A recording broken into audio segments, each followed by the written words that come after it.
ব্যাংকে যদি সেভিংস অ্যাকাউন্টে টাকা রাখা হয়, নির্দিষ্ট একটা সময়ের পরে সেই টাকাতে অটোমেটিক সুদ আসবেই।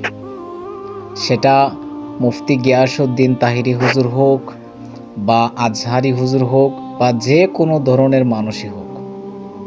কিন্তু দেখার বিষয় হচ্ছে এই সুদের টাকাটা যার আসছে সে কোন কাজে সেটা ব্যবহার করছে। সেটা কি সে তার ব্যক্তিগত কাজে ব্যবহার করছে নাকি ব্যক্তিগত কাজে ব্যবহার করছে না। আমার হিসেবে গিয়াসউদ্দিন আর তাহিরি হুজুরের বাৎসরিক ইনকাম প্রায় কোটি টাকার অনেক উপরে, কিন্তু মাত্র 23,000 আর 22,000 টাকা নিয়ে যেভাবে সারা দিনে রাতে কথা হচ্ছে, বিভিন্ন জায়গায় মানুষ যেভাবে আলোচনা সমালোচনা করছে, তাই আমার কাছে কিছু কথা বলা উচিত মনে হলো। অনেক সময় আইনজীবী যিনি, তিনি নিজের মন মতো একটা হিসাব মিলিয়ে দেন, তাতে করে মনোনয়নপত্রটা বৈধ বলে বিবেচিত হয়। কারণ একজন আইনজীবী জানেন কিভাবে একটা ফাইলকে প্রপারলি রেডি করতে হয়। সবচেয়ে মজার বিষয় হচ্ছে যারা ব্যাংক থেকে লোন নিয়ে বাড়ি করছে, ব্যাংক থেকে লোন নিয়ে ব্যবসা বাণিজ্য পরিচালনা করছে এবং যারা সুদের সাথে অলওয়েজ জড়িত, এই সমস্ত মানুষরাও তাহিরি হুজুরের বিরুদ্ধে কথা বলতেছে।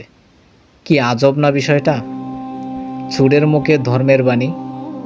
আসলে বর্তমানে সুদ এমন একটা জিনিস, যদি 200 টাকা সুদ আসে এটাকে অনেক খারাপ দেখায়, মানে মন চায় না নিতে বা কোনো কাজে লাগাতে।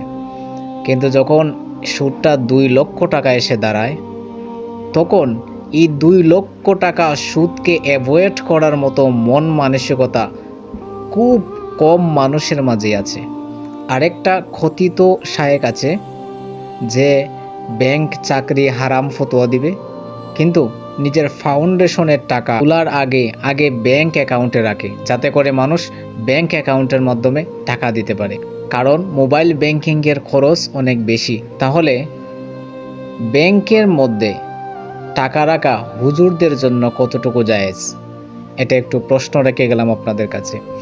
বাংলাদেশে এমন কোনো হুজুর আপনি পাবেন না, এমন কোনো শুধু হুজুর নয়, বাংলাদেশের যারা চাকরি করে বা যারা ব্যবসা বাণিজ্য করে এবং যারা ওয়াজ মাহফিল করে টাকা ইনকাম করে, সবার মধ্যেই এমন কোনো মানুষ খুঁজে পাওয়া যাবে না যাদের ব্যাংক অ্যাকাউন্ট নেই।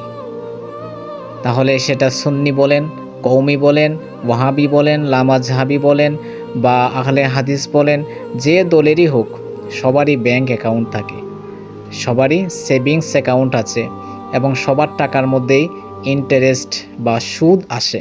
যার টাকা আছে সে মানুষটাই সুদের সাথে জড়িত, কারণে অকারণে, জেনে না জেনে, বুঝে না বুঝে, অবশ্যই সুদের সাথে জড়িত আছে।